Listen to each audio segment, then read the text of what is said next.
presented by R.R. Sharma Films.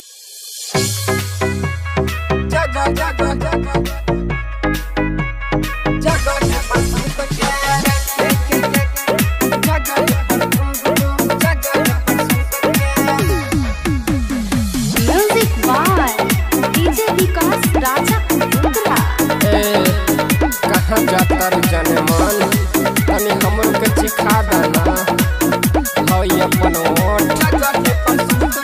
भैलू गद गद सब माल पूज लुट के अब जिसनो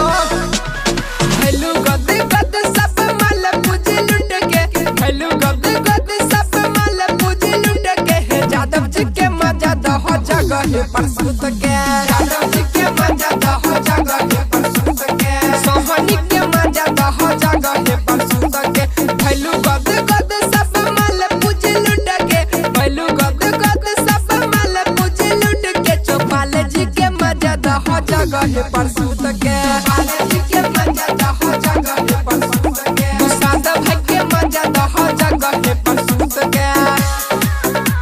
दुसाद भाई के मजा दह जगह पर सुत के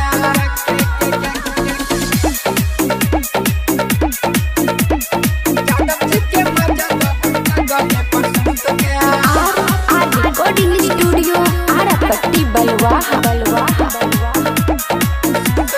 बारुआ समाट सब गोर से देखेला घोड़ी के है पाजा में है सेल्फी खींचेला तनी हमरा पर ध्यान दो बारुआ समाट सब गोर से देखेला घोड़ी के है पाजा में है सेल्फी खींचेला हल का उठा बतनी होई अपन सूट के हल का उठा बतनी होई अपन सूट के है सारा मां के मजा दो जगह पर सूत के सारा मां के मजा दो जगह पर सूत के साहू जी के मजा दो जगह पर सूत के दुसाद भाई के मजा दो जगह पर सूत के यादव जी के मजा दो जगह पर सूत के R.R. Recording Studio, Arapatti Balwa. कोठवरी लाह गेला उजरा मिठाई एही पर कितना के दिहलो पिटाई बात सही बानो कोठवरी लाह गेला उजरा मिठाई एही पर कितना के दिहलो पिटाई